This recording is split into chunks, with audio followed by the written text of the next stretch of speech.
Right, here we go, and we are live straight out of Minneapolis, recording out of Temple of Freak Studios. I'm glad to bring another episode to y'all. It's been a very eventful week. I was supposed to do this with my guest last Thursday, but life happens. The flu had me down, but I'm really glad he's here today. We're bringing the heat with this one. I'm really excited that he made it out. We could work things out, and he's here today with us. This is the 4th episode of Sahani. Vessle is in studio with us today. Man, I really appreciate you coming through. Thank you, man. I'm happy to... Don't leave me hanging now. Okay, my bad. I was confused. I couldn't see you up there, so I didn't know if I was on screen yet. No, we good. We good. Yeah. No, thanks for having me. Oh, yeah. I really appreciate the opportunity. Like I said, I like talking. Okay. Like having conversations. Not just talking, so. That's what's up. But so Vessle is a hip hop artist out of Minneapolis. Vessle and I met in college. So this is probably around 2016 because I started going to the U 2015. I feel like I didn't meet you till the next year or maybe a semester or two into that. Okay. Yeah. Was that president at that time? Yeah, president of BSU. Okay. And we're going to get into that. Okay. But so Sahani, let me explain to you a little bit what Sahani is. Sahani is Swahili word for plate. And so the concept I have for this show was in the African culture, the table or the dinner table is where people get together and conversate and do all this catching up. How's your day and all that. So the concept behind this was we bring out a plate, an imaginary plate, and we feed the masses with all this information, right? Yeah, and you haven't learned Swahili. Does Sahani, does that ring a bell? Do you remember? What is it? It's Swahili, bro. Yeah, so yeah. If you took Swahili classes, you gotta you gotta at least recognize it. Oh, is it Kidogo a little bit? Kidogo is a little bit. Yeah. I was trying to say. I was trying to answer the question in Swahili. Yeah. But I didn't remember and then I know a little in Spanish too. So I'm like, okay. un What is that? Poquito? Yeah, and I'm like, wait, which word is it? But no, Kidogo. Kidogo. This is a little bit. What was the question again? The question was, does Sahani? Do you ever remember hearing? Yeah. Okay. Sahani? So no, I don't. I definitely don't. And so I was when you started going into the concept, I got a little irritated with myself because I was like, oh, it's a Swahili word? Why don't I know this word? Yeah. No, but you good. Yeah. But very interestingly enough, that's another level that Vessle and I connect on. I remember the very first time I met him. Not first time, but after a few of our interactions. Yeah. It became like a point of connection for us because he realized I'm from Kenya, and he was studying Swahili at the time. He was taking a course in Swahili. So every time we'd run into each other, he'd be like, "Habari yako," or he'd say some shit that he had learned in class, and I'm like, damn, this is really cool to have people who didn't grow up in Kenya or around Swahili, but are interested enough to want to learn the culture. Yeah, you know what I mean? Yeah. So that bro, props for that. Wanting to really dig in and where did this language come from? I want to learn more about it. So that's what's up. I appreciate that, man. I really do. Yeah, but so to get started, the kind of conversation that I like to create here is for everybody who's out there to be able to relate to you on a certain level. Okay. I say this because a lot of people who I look up to, most of them it's I can see something to them that I relate to. You know what I mean? Okay. And so as far as we're here to talk about your music and whatever else you have going on in life, I really like to really go to from the jump with Gotcha. a few of my guests and ask questions how they came up. So for you, for instance, I know you were born in Milwaukee, I think. Yeah. Mm-hmm. And so let's talk a little bit about how it was coming up in Milwaukee. Yeah, man. No, I appreciate that question too. It was definitely tough. You know, my upbringing is I don't know too many people that I met in Minnesota and in college. So combined, I can probably count on one hand how many people I've met that probably had a more intense upbringing. Having come from Milwaukee, with the exception of if you first generation, but you've been in your country, you was poor in your country for that's obviously different. But you know, anything with exception to that. But Milwaukee's one of the poorest cities in the nation. Just to put that in context, it's also one of the most segregated cities in the nation. So I grew up around poor black people, and like that was it. And so I had a very limited scope on life and what life was in a lot of ways. Not to say that I literally, but like, and so that you know, that really informed the way that I saw the world, like by and large. And so, it's a concept of you are a product of the environment, and you hear people say this a lot. So is that what you mean by you had this concept of life where honestly you didn't know no better? You haven't been outside of Milwaukee. This is what you know. This is the code we live by over here. So this is life. Yeah, well, I mean, I guess well, you would have to say what you mean by not knowing any better, but I think the only thing I could say definitively, if you grew up in inner city Milwaukee like I did, then you grew up extremely poor, and you have these really, really intense survival tactics and tendencies that really play out in strange ass ways, even as an adult. And so that's a subconscious level. Yeah, and you know, sometimes at a conscious level too, it's just certain things I'm just not comfortable with doing. You know what I mean? Like, I don't know, it's something basic. This probably ain't that deep, but you know, and it might not, it's like, bro, I don't care where I'm at. If this is like a door that I can lock on a bathroom while I'm like using the restroom or showering, I always do it. It's like, I don't care. You know, that's not only you. Because even me growing up in Kenya, my pops was so much worried about. So how I came up, my pops had like a bunch of money. So, but I didn't get to enjoy that. I'm the last of 5.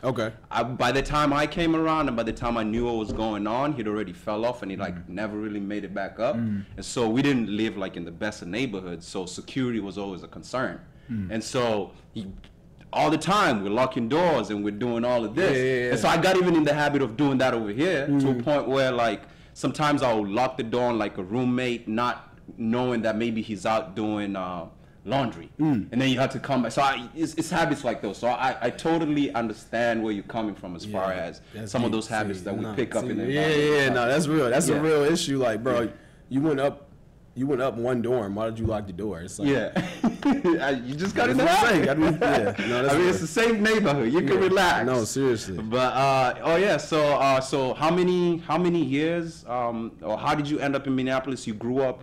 High school. Born and raised in Milwaukee. And then I graduated high school, and I did I applied to the University of Minnesota off the bat, but I didn't get accepted because of You didn't, you said? I got waitlisted. Which was also sort of a blessing. I took the ACT like a total of 5 times. I didn't get no better than the 18. Like, first time I took the ACT, I got a 16. So like, ACT is out of what? I don't know. Out of 36. Perfect score is 36, Okay. So is 18 a good score? Is it? Hell nah. The average score to get into the U of M, to contextualize a little bit more, the average score to get into the U of M is a 27. Oh. Yeah, that's the average score. So like far behind that, obviously.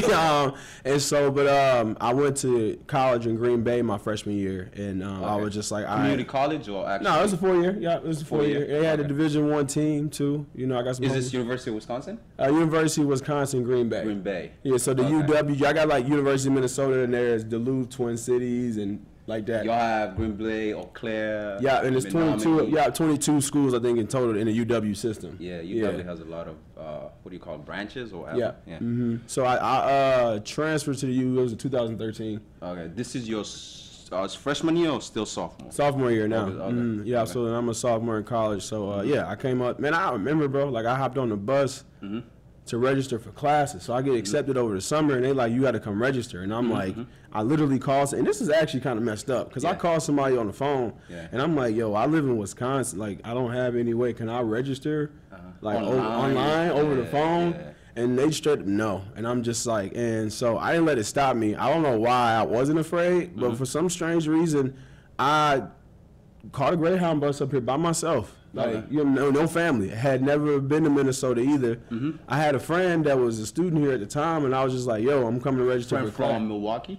From Madison. I'm Milwaukee. Madison, okay. Yeah, so, it was one of my friends. She was already a student, and so I was like, "Yo, I just need somewhere to crash so I can register for class." Yeah, I'll be back home in a few days. Or something Yeah, like that. So I slept on her couch, man. I remember I woke up the next day and she pointed me towards Kaufman, and I was on my own that whole day, and like that was a real crazy day, you know. But speaking of Kaufman, have they changed this? They've been talking about changing the name need to, for a man. minute. I think we signed when I was there. We even signed. Did you sign like a petition? They weren't or doing something? petitions when I was a student. Nah, I don't remember signing a petition. No, bro. We were They at school probably at the same time, so you probably just missed it. That's possible. Because I remember the for those of you who don't know a little context around this. So I believe Kaufman is the name of one of the he was for segregation even in college, right? Man. Or some racist stuff. I don't know. It's history, they didn't want to. Yeah, it was something that was like, ooh, like I think it's like, from don't quote me on this, but I think he was a president who like really pushed segregation. he was the grand wizard of the KK. No, I'm kidding. No, I'm not.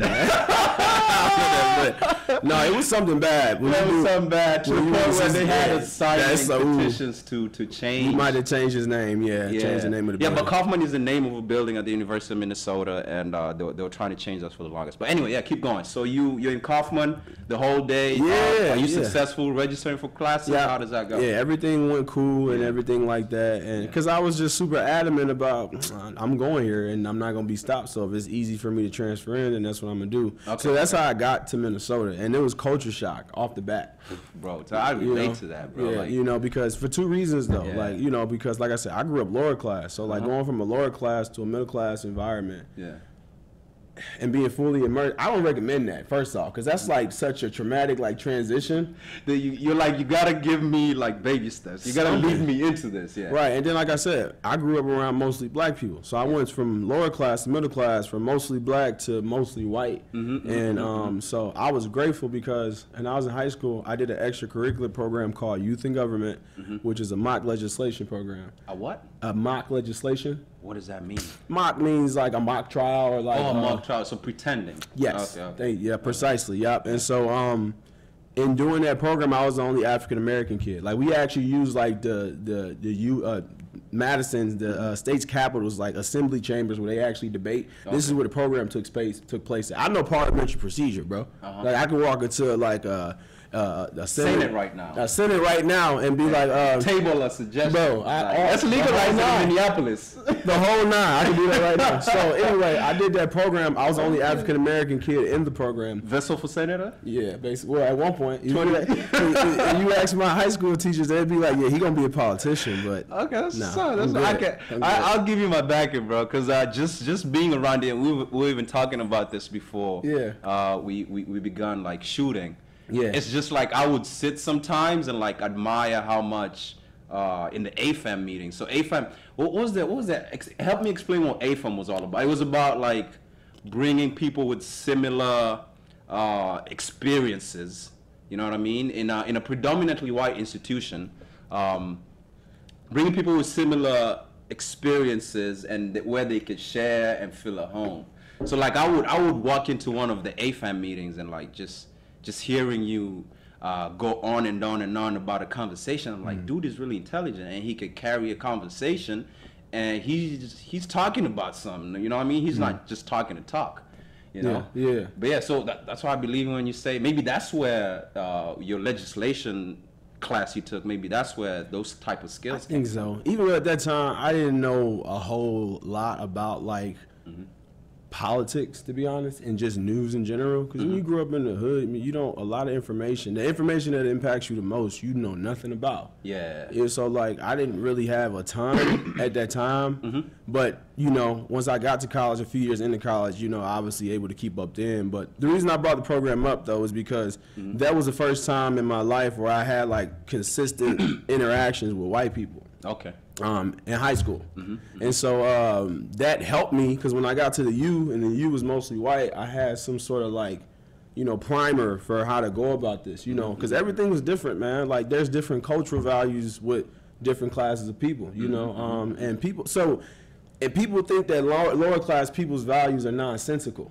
You know, so in other words, whatever you believe is stupid, don't believe it. Don't believe it. And you know, like being conscious of that shit, that really stressed me out. You know, because I'm in a middle class environment, so I'm getting this implicit sort of idea to identify with something else, and I'm like, people are dismissing you.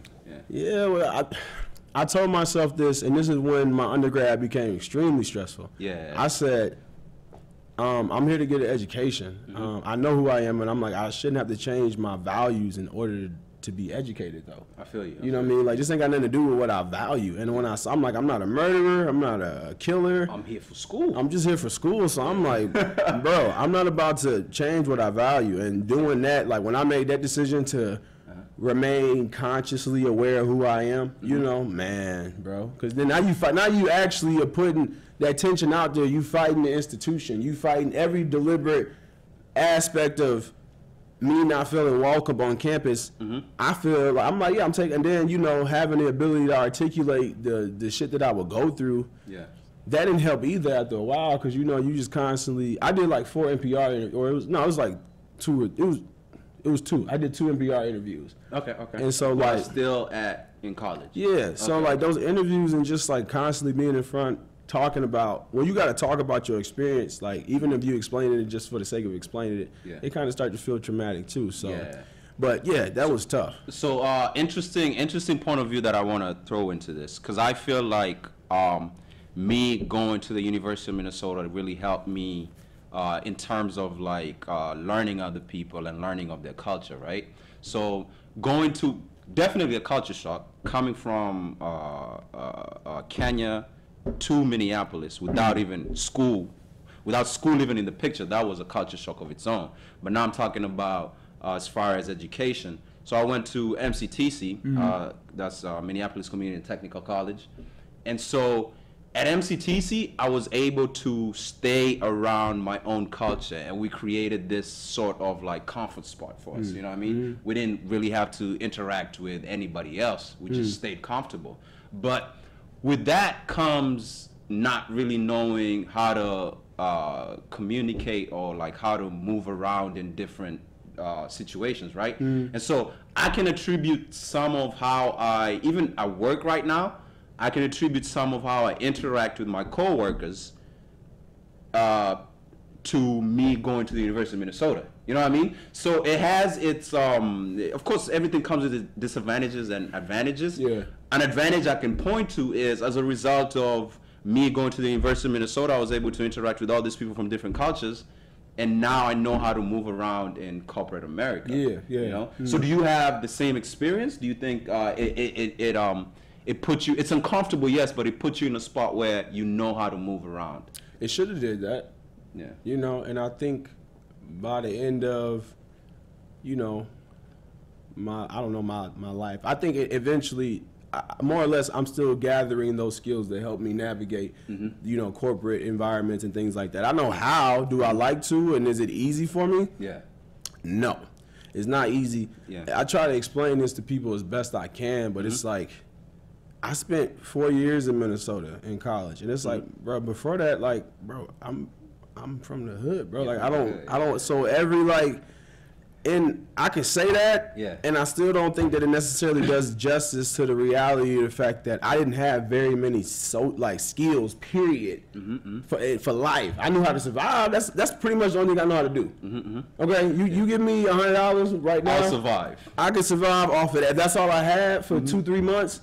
You'll be straight. I'll be straight. Yeah, I can survive off of that. You know what I mean? Now some rent ain't gonna get paid and some other things, but I'm gonna be all right. But so like I say that to say when you talk about skills to have. That's like so the hood teaches you money management basically. I mean it's not in the best way, but like you know how to manage your money. I would say poverty helps you understand how to make the most of very limited resources. Great. And that's great outlook. Yeah, it's internalized too. So I know how to do it without even trying, you know? And it gets harmful because now you're in an environment where you're not worried about your day-to-day. College was the first time in my life I had my basic needs met. Okay. You know, so like being in a space where, that's why I chose my major, bro. What'd you go to school for? My degree is in sociology. Sociology? And yeah, I don't regret studying sociology, but sociology is not one of the degrees where you automatically come out the gate with a job in 4 years. Yeah. So it's 5 of us. The third out of the 5 of us went to school for sociology. Yeah. Okay. Cool. I didn't know that there was that many. Okay, but no. What was I gonna say? You're gonna say about you don't get a job right away. Yeah, I didn't studying, get it. yeah. I didn't get a job right away with studying sociology, but I still studied it because it was fascinating to me. But it was the first time in my life too, right? First time in my life where I'm engaging things that I find interest and value in. Because now for the first time in my life, I ain't got to worry about how I'm gonna eat each day. Yeah. I ain't got to worry about where I'm gonna lay my head. Yeah. Oh, there's a washing machine right two dorms down is a washing machine. My clothes good. Yeah. My clothes, so I ain't have to worry about these things. So I'm just like, man, what do I like? You know, it's nothing. Personally, like, what else? What other type of stuff can I get into aside from surviving? Like I can survive now. Yeah. So that was a good feeling. Can I get into? Yeah. But so it backfired, not backfired, but where it's still a struggle is because, you know, like with employment, you know what I mean? Like I haven't had like the best experience in the job market after graduating, and a lot of that is because when you grow up middle class, man, you learn the cultural capital of interviewing and how to interview. Yeah. I had one of my friends tell me the other day. Which brings up a good. I was about to ask. Yeah, keep going. One of my friends, she told me the other day, black girl. You know, grew up middle class from Minnesota. She's like, I've never been turned down from a job. Like every job I've ever applied for. She's gotten, and I can't relate to that. You know what I mean? You know how much I can't relate to that. Let me give you a specific example of how much I can't relate to that. I got referred for a job. It was a claims specialist. Claims specialist position just require a 4-year degree. Okay. It ain't nothing too specific outside of that. You know Olu. Who? Olu. Anyway, he went to the U same time we did. Okay. Olu works for Travelers, or worked for, I don't know if he still did. He got me an interview. On paper, we're the same person. Yeah. An African-American male with a 4-year degree from the University of Minnesota. Yeah. He got me an interview. Yeah. This job was paying, I think, close to like 60. So like the first job after right? You just graduated and you making 60? 60 grand, bro. That's can't beat it, man. Yeah. I showed up to the interview. So bro, like the story should have ended with me getting a job with Travelers. If I got an interview because my friend worked there, that interview went horrible.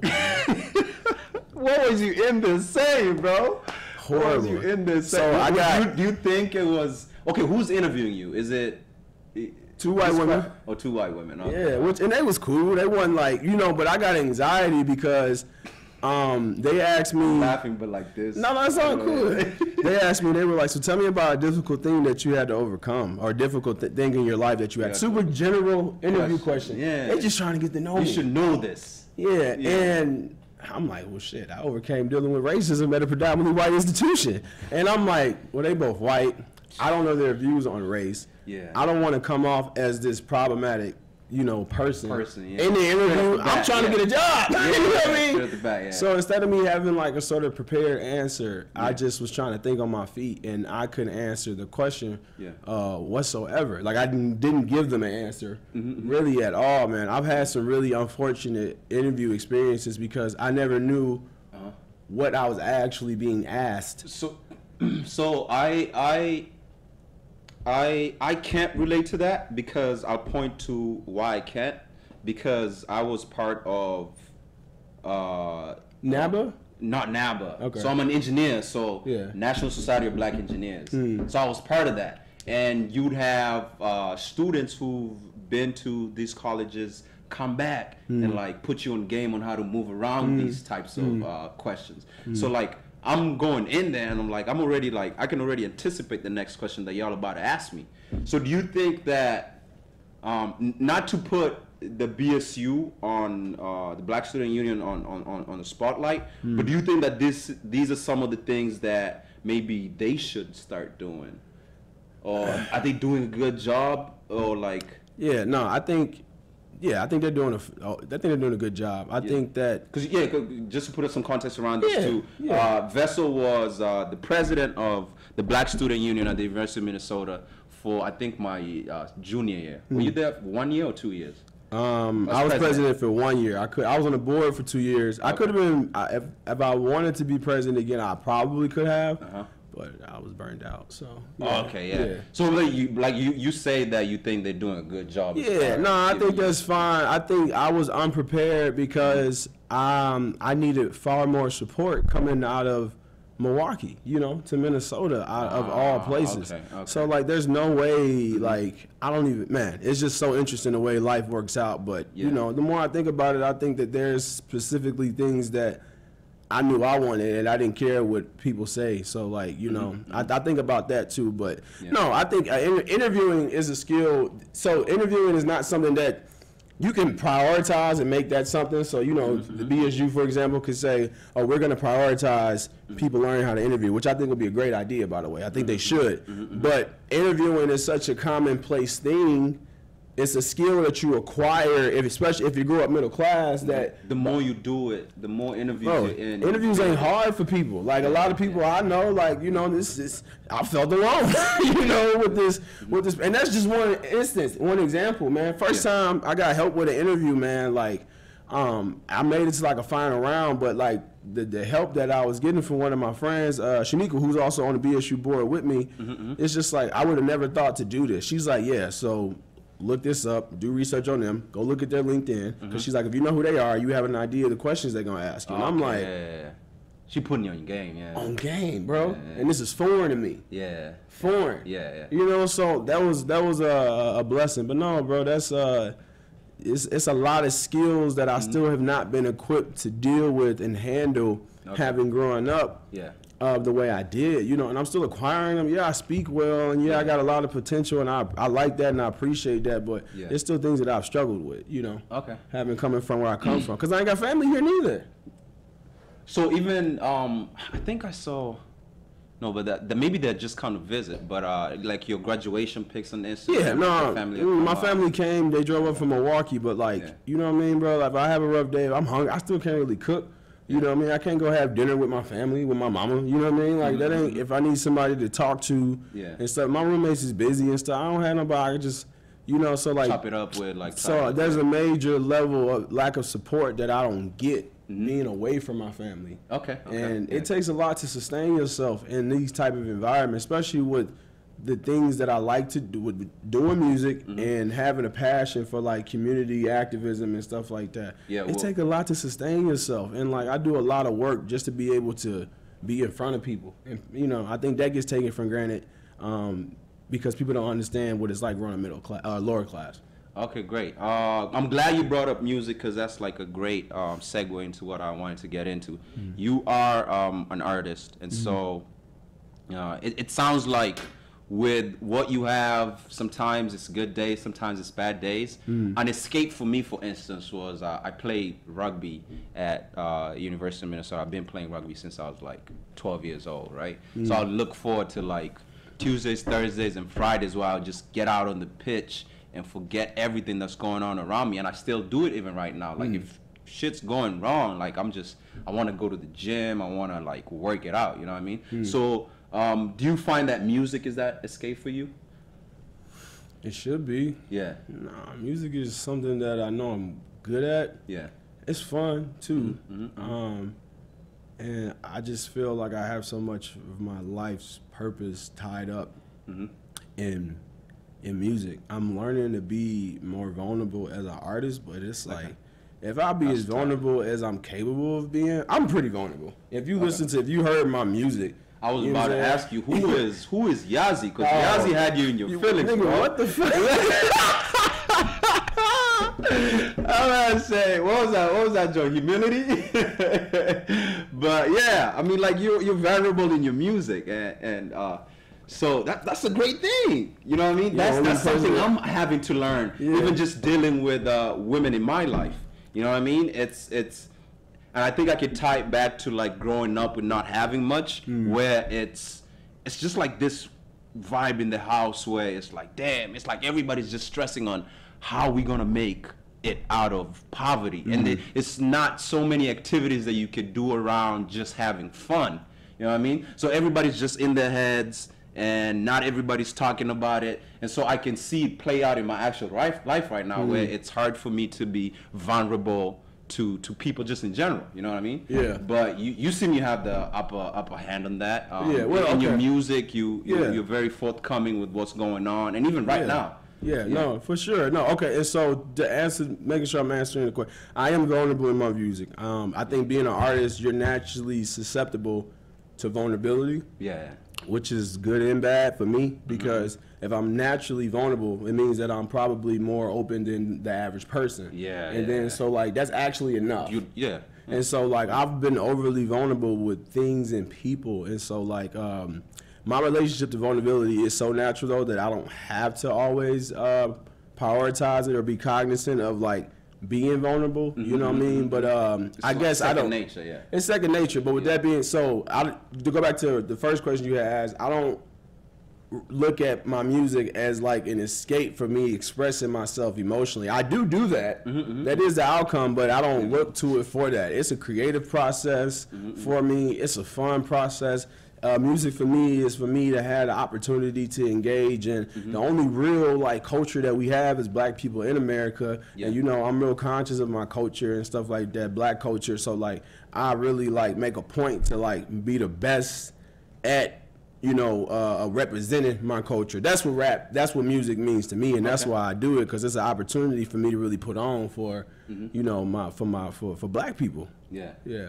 Okay. So, how did you grow up? Is it like you see your uncle doing it, your older brother doing it? How'd you get into music? Man, it's crazy. I was not trying to do music, bro. I was not trying to do music. And if you go to my high school, like I told you, oh yeah, he gonna be a politician. Okay. You know, that type of kid, yeah. Yeah, I remember writing music. Like most black kids. So my best friend to this day, we met in 7th grade. Okay. And he'd been making beats pretty much since that time. Okay. So every now and again, he would play some stuff, and I do remember as a 7th grader, like him giving me some CDs, to take home. So we're not even an MP3. Right. Yet. Yeah. Well, I couldn't afford it. No, MP3s was out. I couldn't afford one. Okay. Oh yeah, I couldn't afford one. So anyway, just giving me CDs, and I remember writing to some beats, but by no means was I an artist at that point. Was I defining myself as a rapper? Okay. It was literally me just having fun with my friend, but taking the fun serious. I feel like we have kind of the same experience as far as music, because for me it was also fun trying to get into music. So like in the Kenyan scene at the time, there was a genre that just come up. It's called genge, and me coming up from a lower middle class family, I could really relate to the music, and so it was just a fun thing to do at the time. Like you're writing rhymes. I considered doing it seriously, but I was also a very smart kid, and so when I got to high school, and I just figured, oh man, I could probably make a living doing a lot more in education than music, and that's how like I slowly like veered away from like taking music as a career. But I still enjoy music right now. I love listening to it. So yeah, but go ahead. Your 7th grade friend, he's producer. He was a producer, like I said, and I just used to write and have fun. Yeah. And then it wasn't until like I was trying to hoop, bro. Like I'm hooper to this day. Dudes can see me on the court. You know what I mean? I am gonna say he challenged you. So if you out there, I'm passing out work on my mama. I'm passing out work to whoever. You know, and I got homies that like play in the NBA and stuff. Like I grew up, basketball is like a religion in Milwaukee. For real? Yeah, bro. We ain't got nothing else to look forward to. We hoop, bro.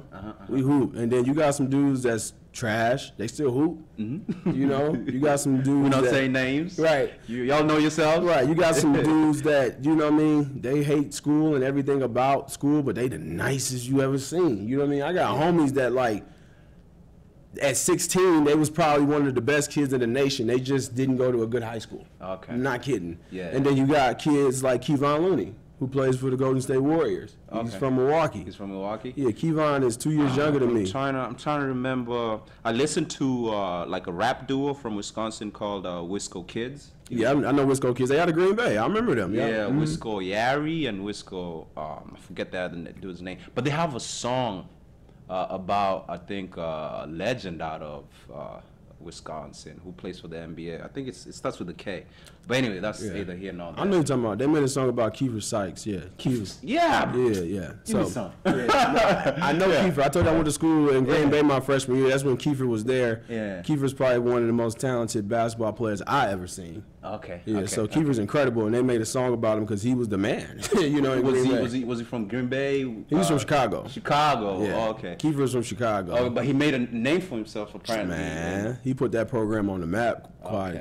Anyway, Yeah. that's really what happened. But no, so I know guys like that too and stuff. And so what ended up happening was, and I'm hooping too. This is I think sophomore or junior year of high school. My cousin, Devon, he who's actually incarcerated right now. Yeah. Devon was on the poetry team. He was on what team? Poetry team. Poetry. Okay. And he was like, "Cuz, bro, just join the poetry team so we can win some of these poetry slams." Yeah. And I was like, I had got injured. Okay. So I wasn't able to play basketball, and there was actually some more stuff that had happened with my eligibility, not academically related, for me, but there was some issues with my eligibility and where I was playing basketball at, this, that, and the third. Yeah. And I was like, all right, well, since I can't hoop, I'm really confident that I can rhyme some words and perform them. I love performing. Okay. Performance is actually why I got into music. It was not about being a recording artist. I've learned to perfect the idea of recording as I've been doing music, but for me, it was always about performance. So, and I'm getting to that. So anyway, started doing poetry, graduated high school, go to college freshman year, and I'm writing poetry. I'm at poetry slams, and the whole nine and everything like that. And so my best friend. I remember seeing you at the, what was the name of it? The Hole? Yeah. The little hole. Oh yeah. Hoffman, Oh yeah. That was good days. Yeah, good times. Yeah. So my best friend since seventh grade. Darius is where we spent our freshman year at the same school. Okay. Darius would be making beats in his dorm. It was like homework, beats. Okay. So he'd make a beats. Yeah, he'd make a beat and he'd come pick me up. Okay. And we go grocery shopping. And while we grocery shop, we be freestyling. Okay. And this is like a thing. You know what I mean? And I do remember saying to him too, at time, I'm like, dude, your beats make me want to rap though. Like I used to say that to him because the instruments that he used resonate with me so heavily that like I feel compelled to express. Man, I want to say something to this beat.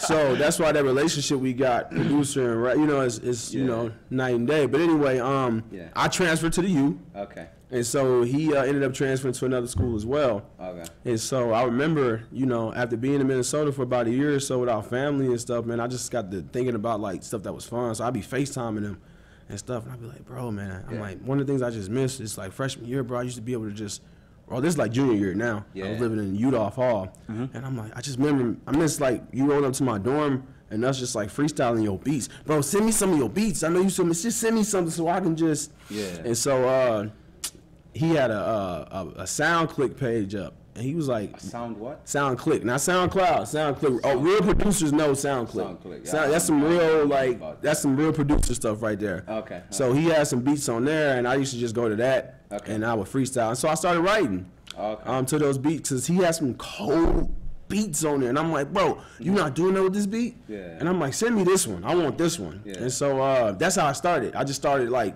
writing, and so one of the first times that I performed was at Augsburg. Augsburg's probably my second ever live like music performance. My first one was for the Black Student Union, Black History Month kickoff or something like that. Okay. So Darius sent me a beat, and I was really in my feels politically that day. And what's the political environment like? Obama still president? Yeah, stuff like that. I forget what was going on, but I was in the midst of it. I'm a black conscious dude that's a part of the BSU. I'm what the shits politically is, so I don't know what I was in my feels about. Yeah. But I'm just like, I knew I was gonna be performing at Augsburg, and I didn't want to perform songs that I'd already written. I'm like, I want to perform something that got a little bit more bass and ruggedness to it. Yeah. So they sent me a beat, and I wrote a song called Black Pride, which I've yet to release, but one of these days. Y'all be sitting on this songs for forever, man, bro. It be like that. I got songs. So I went and I performed this song, and it went well. Okay. It went real well, and I had a few people that at this time, have you met, sorry to cut you off, have you met, because I know you used to ride with Tilly, Nigerian. Yeah. Have you met him? Is he a producer? What is it? What don't he do? Okay, yeah. He's Nigerian. You know, Bro, Nigerian dudes. it's crazy because I was just thinking back to it. The party that y'all threw, I think this is like end of spring. Yeah, bro. You know what? I think y'all should have released the promo for that party. Y'all should have released that song as an actual, like, that shit went hard. No, but see, you talking about Lit Squad. Lit Squad, yeah. People don't remember Lit Squad. The nigga knew. No, do you remember? Before, bro, all these people that's throwing parties, bro, like, people got to stop it, bro. We started that. You know what I'm saying? We was throwing parties. We was the one that was like, we gonna go get a venue and do an event and get paid. Nice, we started that. People don't know that. Like, did y'all ever release? Do you know what I'm talking about? Yeah, I know what I'm talking about. Yeah. It was like in an apartment. Yeah, it was a promo song. Yeah. Shout out to my guy Melvin. Melvin's a noob. It was Melvin's birthday party. And then Tilly came in to spell a little something. Yep, it was a promo video, a promo song specifically for the party. For that party. And we shot a video to it. So it was Melvin's birthday. It went party. hard, man. Bro, that's probably one of the most funnest night of my life. Yeah, I remember that. So Melvin's birthday, we get there and stuff, and it's already a bunch of people there, and we just shot the promo at his birthday party. He lived in the lodges. Okay. Yeah, or whatever. Who behind the camera? What's his name? Teddy. Yeah. It was Teddy. So he shot it, and then we was telling people about the party, and they was like, we don't know. And then we dropped that promo. It was over.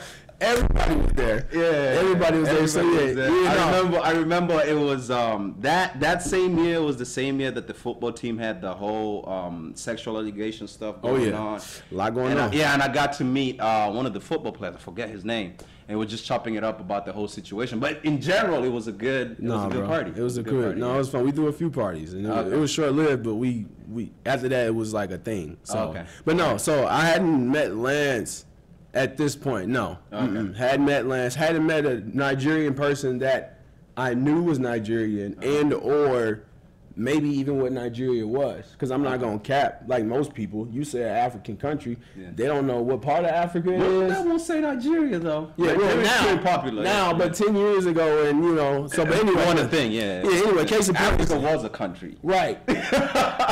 Anyway, case in point, I hadn't met him yet. I wasn't even doing music. What ended up happening was shortly after that performance at Augsburg, I performed at Augsburg's PASU, Pan-African Student, or it was an African night. PASU had their African night. That's what it was. And I performed at that. And I did, for sure. I definitely did, because I never performed my vocals. I ain't never performed with my vocals, bro. It's just the beat and I'm spitting, bro. Performance. You're gonna come and you're gonna be captivated by me on stage, not my song. My song is hype, but I put in work on stage. I remember, I don't know who I was watching. I think he was on Drink Champs, and he was complaining about the same thing. He was complaining about how like the rappers now will get on there with the vocals. And it's like, man, I get on there with the instrumental and we get the same bag. Yeah, bro. Like I'm out here sweating, doing all this stuff, and then this dude's like basically ready to go to the club after, because like they ain't got no sweat on them because they were just there doing the ad-libs. And I get that. From a capitalistic standpoint, it makes sense to not exert your body because your body's being exploited.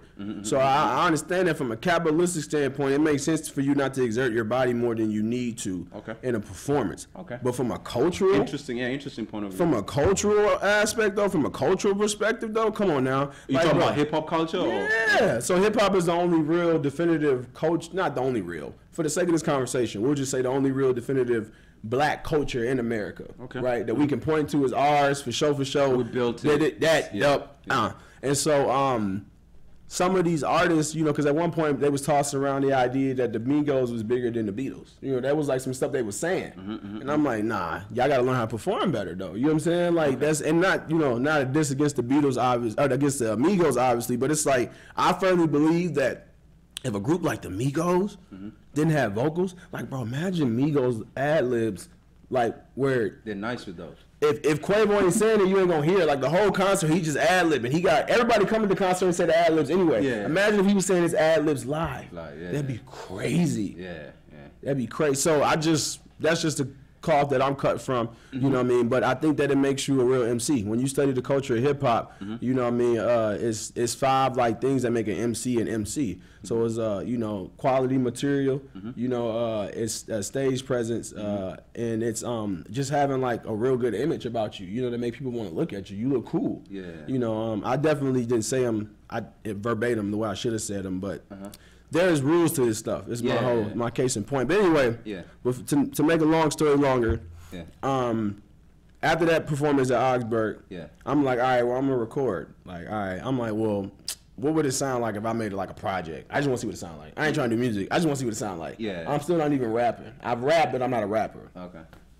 I went to a studio with a guy, and it didn't go well. Okay. And he didn't know what he was doing. Yeah. Horrible engineer. Okay. Horrible. Didn't know what he was doing, and he took my money. He didn't take my money. Yeah. I mean, physically. Gave him your money. I gave him money for something that I shouldn't have given him money for, and I wasn't compensated in full to this day. Okay. So anyway, after that experience, I was just real turned off. I'm like, no, I'm gonna just keep writing. I'm gonna keep writing, and so I just kept writing, and that was that. And then actually, then the Augsburg performance rolled around, the African Night. Sorry. Yeah. Then it rolled around. I'm like, I'm gonna just write this song and just perform it.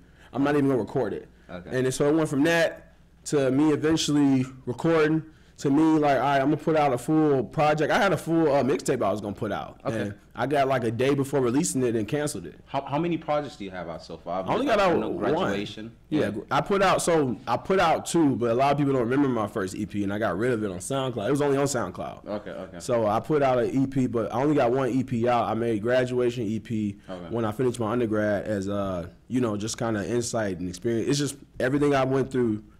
As an undergrad, it's kind of just like, I'm not even gonna say everything I went through, but that's what it's about. Okay, nice. You know, amongst other things, you know, just like real time, real life stuff that I dealt with, lessons I've learned, and stuff that I've been through, and I'm really proud of that project. Okay, now, yeah, I like Trenches. Humility was a good one. The commencement speech, the intro to it was a good one too. I like the project. So, inspiration behind that, you said, was your experiences up to that point. A major part of it being your undergrad experience. Yeah, man, college has definitely been the biggest accomplishment for me thus far. That's easy to say. Okay. And so, but yeah, it was very important for me to bring perspective to that experience, and I think I did an incredible job of doing that. You know what I mean? And so, yeah, that was the biggest. So, if you're curious what the influences went into that, or are you curious what my influences is in like my sound and like how I make music? Then? So yeah, I was gonna get into a question actually. Okay. So what's your? A lot of people will say they listen to the track and then they hum the melody or something. Once they have the melody down, then they put the words behind it. So I'm just interested, like, what's your process of like making music? A lot of times it's really, really, really intense inspiration. Like I gotta hear it, and I hear a beat and nothing else in the room exists. And usually when the inspiration is that intense, I can really just go in, you know. So it's been that. A lot of times it's that. Lately it's been me just working on my talent, I guess, like finding myself in spaces to say, all right, well, we're gonna make a cool rap, write a cool verse in 30 minutes or whatever. Yeah. You know, it's been a little bit, because I got so much stuff now. Yeah. So my relationship to my writing at this point is, that's why I'm, you know, because I'm getting set to put out another project so really, really soon. Okay. You have, I was confused about this.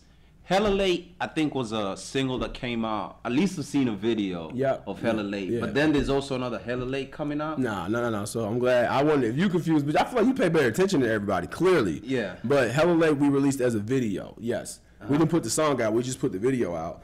Bro, what are you talking about? I heard you guys in my ears singing to Hella Late. Like you woke up from a bed and you was... That's the video.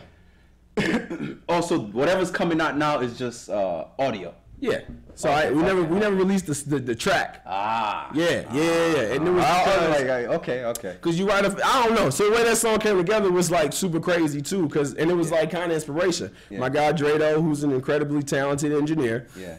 Drado's at my crib and he gets this beat off of YouTube, and I didn't like the beat. I could care less for the fuck. I'm whatever. Yeah. He playing the beat. Yeah. And Drado's really good with hooks, and he knows how to train his voice. Yeah. So he put this hook down. I'm like, oh, that hook sounds interesting. I still don't like that beat. Yeah. But that hook is interesting. Then my roommate at the time, another Nigerian kid, Barry, Barry put his verse on it, and I'm like, and he's harmonizing. He's R&B singer. He's a real like soul singer, and he's singing over a trap beat. And I'm like, that shit hard. I'm like, yeah, Drado, do half of the verse, and I'm gonna hop in right here. Okay. Oh, so that's how that song came about, and so we shot the song. We did it in the span of that song.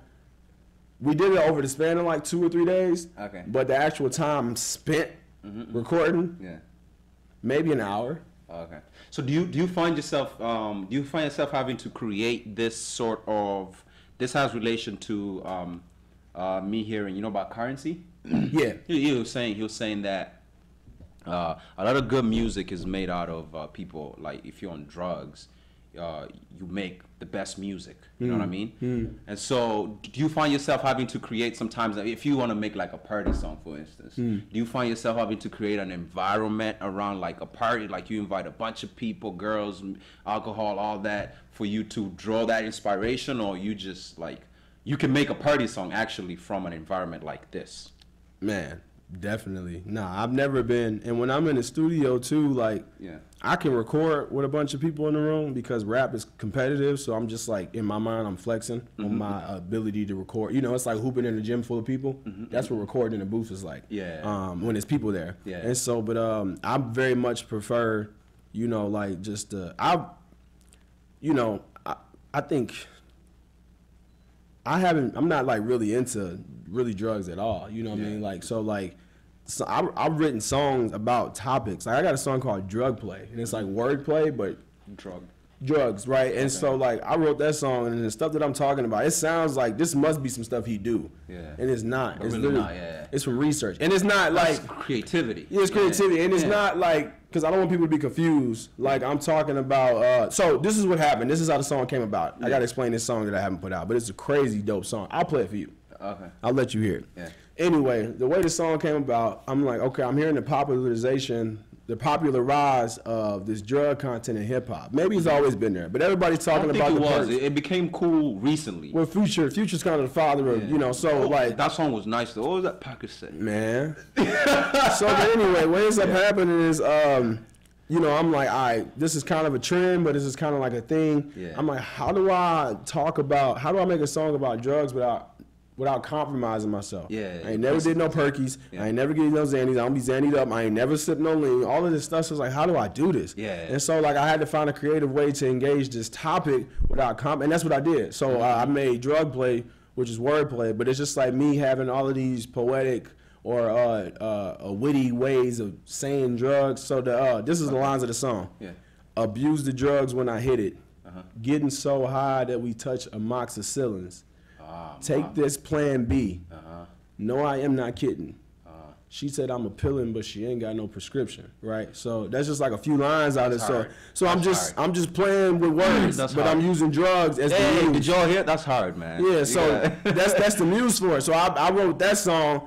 Ain't never had a Percocet, a Xanny. I got lines in there about, and I'm just like, this is literally just a creative process. That speaks to your creativity. You know what I mean? Because as an artist, you gotta draw from this experience that you've never had before, but like you're making music that people want to listen to. Yes, and that's what it's about. I think a lot of people forget. I'm glad you said that, because people forget, man. Like this is one of the reasons why I don't really talk about like my faith. I talk about my faith, but I don't use it as a platform to talk about my. I don't use music as a platform to talk about my faith.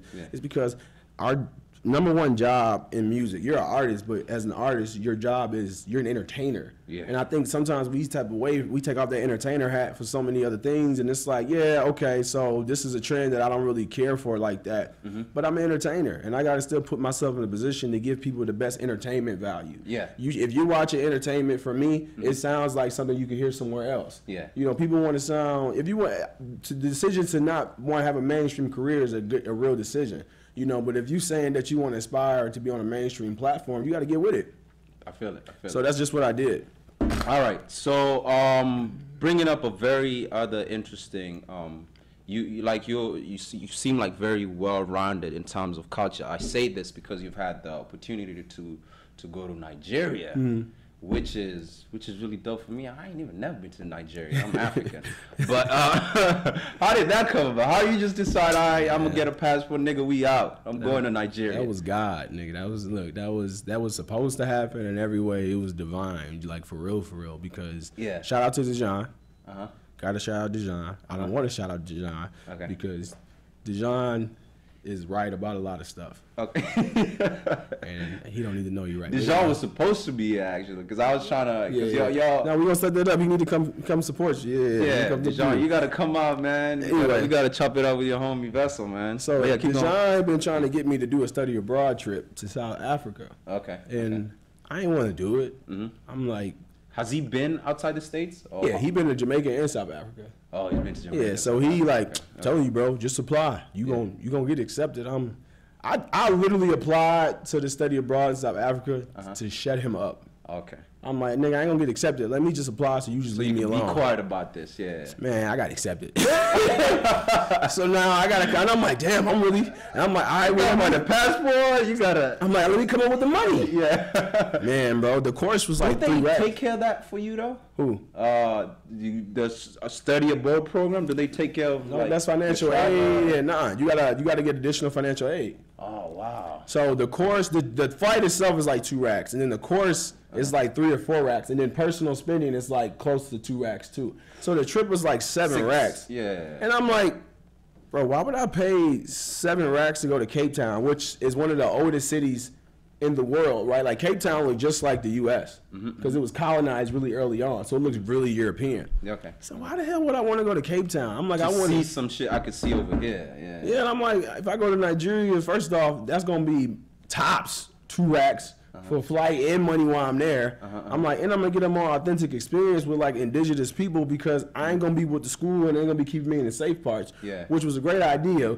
but when I tell you about some stuff that happened to me when I was you in gotta Nigeria, tell me about that. Boy, one of your captions is like you learned not to flex while in Nigeria. Yeah, bro. There's some hyenas out there. Look, bro, it wasn't even a game. Like actual hyenas and like actual like niggas out there that's like they hungry. Man. Yeah. You get kidnapped and it'll be American lost, and you know what I mean? Like, yeah. So that's really what it is. But no, so I'm like, all right, I'm gonna go to Nigeria. Barry is like, oh yeah, I'm actually going home to Nigeria for winter break once the fall semester, and can I go with you? Perfect, yeah. He's like, yeah, you can come, of course. You know, bro, ain't an African person in the world that don't want their black friend to come visit home with them if they can. Yeah. You know, so he's like, yeah.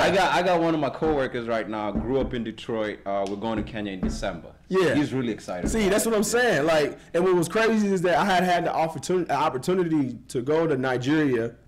Pitched to me a few times because of my Nigerian friends that I had made prior. Okay. And so, like, I was just like, nah, I can't afford it. I can't afford it. But now, all of a sudden, so then I felt stupid. Opportunity comes, yeah. The opportunity came, and so I ended up going to Nigeria, and I didn't get to pay much. I ended up doing a little bit of, like, you know, what's the word I'm looking for? I was doing youth work, like, with the church. Okay. And so missionary work, there we go. And I was able to get sponsored by my church, and so that's how I went. Okay, and, that's what's up. Yeah, it was incredible. It was a good time, and while I was there, I kept getting referred to, it was what it called, the Yahoo Boy. Yahoo Boy. Yeah, so I put that in the song Niger Vibes, which is a song. Vibes, yeah, I recorded that in Nigeria. Hip-hop you recorded it in Nigeria? Oh yeah, that was recorded in Nigeria. Okay, I was out there, and so they kept asking me, they're like, oh, you look like a Yahoo Boy, and I'm like, what the fuck is a Yahoo Boy? Yahoo Boys are just scammers. You know, they just... okay. They into the scams. Talking about, I'm a prince, I need this, and that. Stuff like that. So me and Barry decided to go out by ourselves, just me and him. Up until this point, we got his... Did Barry grow up there, or he's just going back? Barry left Nigeria, I think he told me when he was like 9 or 10. Ooh, so he don't really know his way around. No, now he's come back as an adult. He knew his way around. I think he's been back enough times. He knew he still speak pidgin. You know what I'm saying? Okay. All right, cool. So he's been back up. Yeah, we was straight because he saved me. He did. I'm getting to the story. So I wanted to get my dreads retwisted. You know, $1 is 350 naira. So I'm like, oh, I'm gonna go get my hair done. Yeah. So we take public transport, you know, and we hop off the bus, and we like 2 blocks from the salon. Yeah. And so we walking, and on the opposite side of the street, some of the streets in Nigeria is wide, and then like in the middle of the day, a bunch of traffic and people, and there's just a lot going on. Yeah. So I see this dude heckling me from across the street. Mm-hmm. So I bump Barry. I'm like, yo, Barry, bro, like what's up with dude? Yeah. He like, hey, just keep walking. Yeah. I'm like, all right, okay. So I keep walking. Man, 50 feet later, bro, I get a dude tap on me. I turn around, it's like right three, there. Yeah, and there's 3 dudes now. Yeah. And I'm like, all right, I've been in Nigeria for about a week and a half. I know how this goes. Yeah. So I'm just going to tell them I'm American. They're going to leave me alone, and we're going to go about our day. Because he clearly don't know me. Yeah. So I turn around, and I'm like, hey, yo, bro, I'm not Nigerian. I'm American. I low-key don't even know what you're saying. Even though Pidgin is mostly English. It's the accent, too, that will throw you off. Yeah, the accent and the rate they speak in them words, firing out. So I actually didn't know what he was saying. Yeah. I'm like, I no comprende. I don't know what you're talking about. Right, exactly. So I'm like, all right, I'm good. We're going to keep it. Man, he turned up on me, bro. You think it's sweet. Buddy ass turned up. He said, fuck America. You think I give a fuck about America, you bitch ass nigga? I'm like, yo. Simultaneously, he in my face.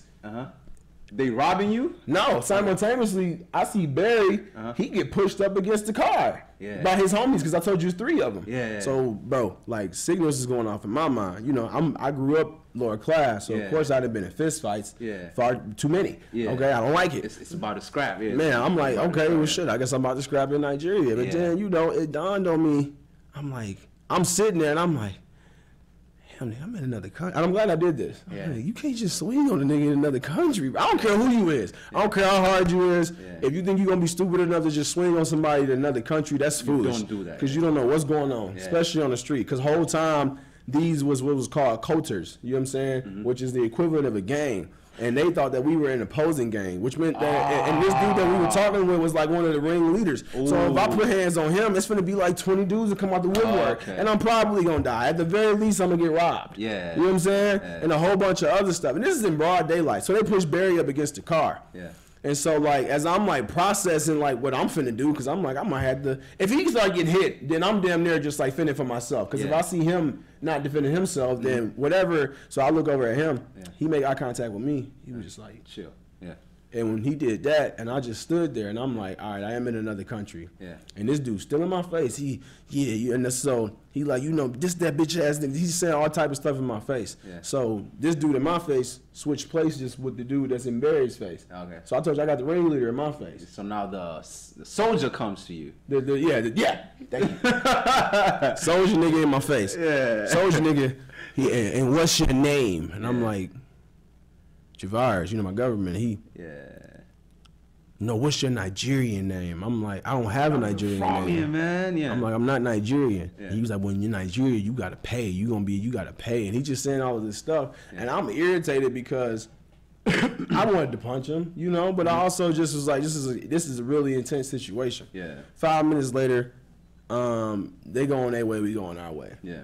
So I'm like, Barry, bro. He like, yeah. So we just get to walking. Yeah. We walk into a store, and he like, we just gonna act like we gonna shop in here. He's like, it's a dude that followed us that was with them. I'm like, yo, what? Like, what is going on? A whole dude followed us for like a block. Wow. You know what I'm saying? Yeah. So we finally come out of there and we make it to the nail salon. But they thought that we were in the opposing gang or cult, and that's what they said. Yeah. They knew that we was American. Yeah. And they was trying to intimidate me, and it kind of worked. Barry was just smart enough to like peep it. Yeah. And he understood, and he wasn't worried about shit. He from it's called Port Harcourt, which is in southern Nigeria. I think that's where you know Burner. Yeah, Burner Boy. Yeah, I think he's from there. I wouldn't know. Yeah, he is. He is from there. Barry wasn't worried. We in Barry's fucking granddad was the mayor where he lived at. Yeah. Around GRE. So Barry wasn't worried about shit. He's just like, all right, I just got to talk my way out of this situation. They're a little aggressive. Yeah.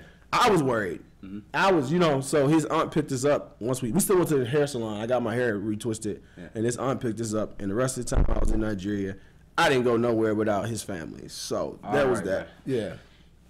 All right, we've been going for like an hour now. I'm gonna wrap it up. The main reason why I brought you here was, of course, for your music. So I'm gonna give you a chance to like promote what you got coming out. You got Hella Late coming out. Yeah, so I got I got the track Hella Late that's coming out. What else? What else you working on? That's gonna be November 21st is when Hella Late drops. So it drops in 7 days now. Okay. It'll be out, so in 1 week. Okay. And then after that, so next Thursday, be on the lookout for, and we got IG handles too, so they're gonna follow you. They know where to get to you. Yeah, no, I appreciate that. So I got that, and then I'm actually planning. I'll probably be releasing more singles. Yeah. I have my next project more or less recorded. I'm just trying to figure out the best way to conceptualize what I'm putting out to people. You know, so that people. I think that Graduation EP was dope because it just made a lot of sense. You just listen to it and you hear the theme of it. And that's not easy to do. Yeah. So I can do that again, and/or I might do something else, and I'm just kind of trying to decide. Regardless of that, my birthday, February 14th, Valentine's Day, I'm gonna announce. Okay. My next release. That's what's up. So, any parting shots to, I don't know, whatever's on your mind. It could be advice to whoever who's trying to come up in this music industry. Whatever's on your mind. This will be literally the last words before we. Yeah, I think that if you want to do music, that you need to make a decision. Is it just a hobby, or is it something that you aspire in to have a career out of? Because if it is something you aspire to have a career out of, then that's gonna look a certain way. You know. Also, too, for up and coming artists, man, we need to celebrate ourselves first. I think one of the problems, there's a lot of problems in Minnesota, you know, with the hip hop scene. Some people think that, I don't know, but anyway, I think one of the problems I could definitively point to is just that, bro, we be wanting people to support us, and we don't support ourselves. You know what I'm saying? And what I mean by that is that, or no, not support. We want people to celebrate our music when we don't celebrate our own music. Okay. You know what I mean? We be putting music out, you know, and that's a tough space to be in. When I play music for my homies, like the song I'm finna play for you and stuff like that, there in no way possible am I listening to see what you think, if you think it's good or not.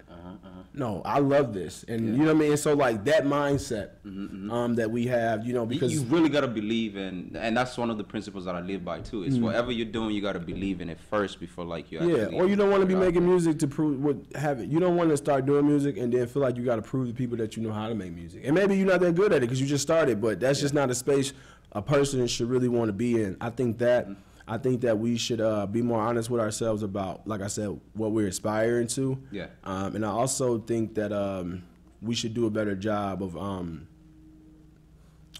of just being people first. Okay. And not artists. Okay.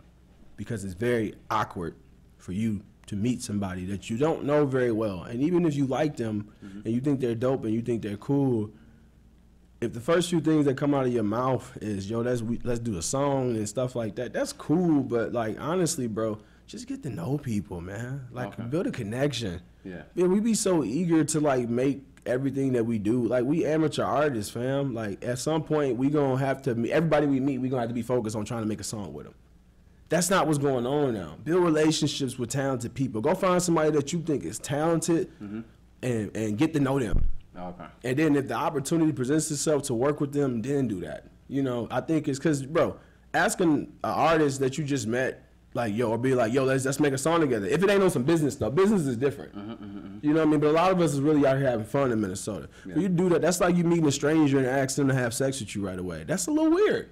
It's a little weird, so it's just like ease into it. Freaks out here. Yeah, just for real. I think we should just get to know each other and just if we not having fun with it, then why are we doing it? You know what I'm saying? Like we doing too much. You don't need to. I think a lot of artists oversaturate their brand too.